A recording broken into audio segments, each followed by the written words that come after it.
Bueno, en cuanto al siguiente contenido, nosotros tenemos lo que es la parte de la teoría sobre sistemas expertos. En el día de hoy vamos a concluir con lo que es la parte introductoria para luego irnos directamente a lo que es el manejo del sistema en términos más prácticos. En primer lugar, debemos recordar cómo es el funcionamiento de un sistema experto. Sabemos que un sistema experto no es más que una máquina que emula la forma habitual de pensar y razonan como lo haría un experto humano de cierta especialidad o campo. Es decir, es una máquina inteligente que busca imitar el comportamiento de un experto humano. Vamos a ver esto a través de un ejemplo sencillo. Fíjense lo siguiente. Este ejemplo se trata de un sistema de diagnóstico médico, el cual requerirá inicialmente como entrada los síntomas del paciente, los resultados de los análisis clínicos y la historia médica del paciente como mínimo.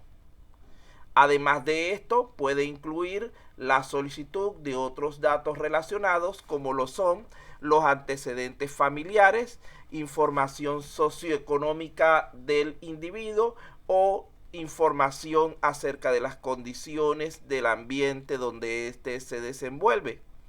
Estos son contenidos adicionales que pueden ser útiles para llegar a un mejor diagnóstico y pueden ser solicitados por el sistema en caso de que así se considere necesario. Luego, una vez obtenida esta información, el sistema busca en la base de datos interna o base de conocimiento, mejor dicho, los datos requeridos para identificar la correspondiente enfermedad.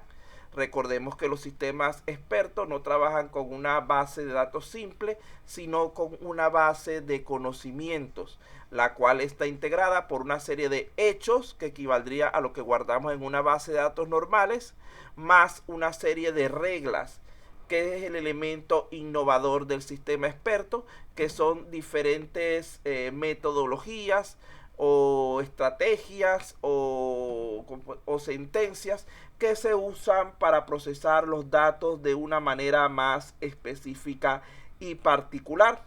Una vez que el sistema ha realizado dicha verificación, nos genera como salida no solo el diagnóstico, sino también un tratamiento, es decir, nos va a presentar la información en un formato adecuado donde se nos recomendará los pasos que debemos seguir de allí en adelante. Un sistema común simplemente va a decir, por decir algo, tienes COVID, visita a tu médico, ya. El sistema experto va a procurar en base a datos como edad, peso, talla, etcétera, va a procurar generar un diagnóstico. Mira, debes tomar tal y tal medicamento tantas veces al día, tal cantidad, durante tanto tiempo, etcétera. Explicarle que debe asistir a una siguiente cita de control en tanto tiempo, tal como lo haría un buen médico humano. Recuerden que hay médicos también que son peores que cualquier sistema y que no se preocupan en realidad por el paciente, sino por cobrarles la consulta. Y entonces te mandan a venir a consulta cada rato sin ningún progreso o sin ninguna necesidad. La única necesidad en ese caso que existe es la de satisfacer su bolsillo. Entonces podemos ver que en este caso el sistema experto no va a procurar eso, sino que lo que va a procurar es el mayor beneficio para el individuo que lo está consultando. De allí que un sistema experto sabemos que no solo realiza las funciones tradicionales de manejar grandes cantidades de datos, sino que también manipula esos datos de forma tal que el resultado sea inteligible y tenga significado, para así responder a preguntas incluso no completamente especificadas. Es decir, que a diferencia de los sistemas convencionales, el sistema experto va a generar una respuesta en base a datos parciales. El sistema convencional requiere siempre de datos completos para poder generar la respuesta correspondiente. En caso de que no estén los datos completos, simplemente descarta toda la información y dice error, faltan datos. El sistema experto no. Él va a darte la respuesta más probable en base a los valores que tú hayas introducido como usuario. De allí podemos notar que el sistema experto está integrado al menos por 3 elementos, 2 de tipo humano y 1 de tipo máquina. En primer lugar, de los elementos de tipo humano tenemos al experto,